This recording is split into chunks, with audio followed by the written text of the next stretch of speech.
La batteria della GoPro dura poco? Vediamo subito come ottimizzarla in 8 semplici passi ed anche con consigli bonus nel finale. Ciao a tutti ragazzi e benvenuti nella serie Consigli rapidi per GoPro. Oggi vedremo rapidamente come massimizzare il tempo di registrazione sulla nostra GoPro. Io sto usando una Hero 10 che ha praticamente lo stesso menu della Hero 9, ma comunque i concetti di questa guida sono validi anche per qualsiasi altro modello. La chiave di tutto è disattivare le funzioni che consumano molta batteria e che non usiamo. Step 1. Parliamo subito di connessione wireless. Attivatela solo quando necessario e comunque disattivatela quando spegnete la GoPro, perché grazie alla connessione Wi-Fi è possibile riaccendere la GoPro dallo smartphone. Così facendo la GoPro consumerà batteria anche da spenta. Step 2. Se non usate i comandi vocali, disattivateli. Step 3. Se non usate il GPS, spegnetelo. Step 4. Impostiamo un autospegnimento a 5 minuti. Quindi se non usiamo la GoPro per 5 minuti, lei si spegnerà e risparmierà batteria. Step 5. È fondamentale gestire il display anteriore. Se non lo usate, spegnetelo perché consuma un bel po' di batteria. Step 6. Impostiamo anche un autospegnimento del display dopo un minuto di registrazione, ma lo potremo riattivare tranquillamente al tocco se ci serve più tempo. Possiamo quindi impostare l'autospegnimento del display anteriore come quello posteriore. Step 7. La luminosità massima del display fa comodo sotto la luce diretta del sole,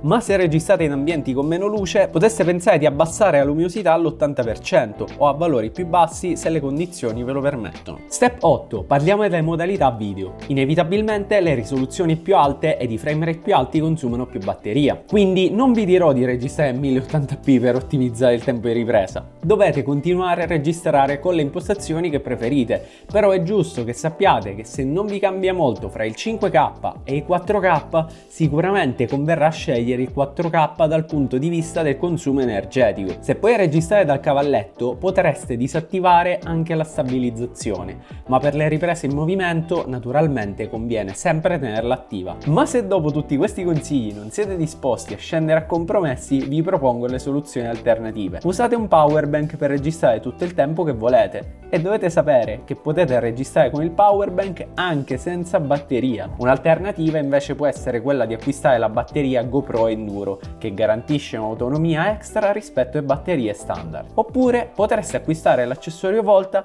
che fornisce fino a 4 ore di registrazione in 5,3K a 30 fps. Chiaramente trovate i link e tante altre info in descrizione. Mi raccomando, se il video vi è piaciuto lasciate un bel like e iscrivetevi al canale.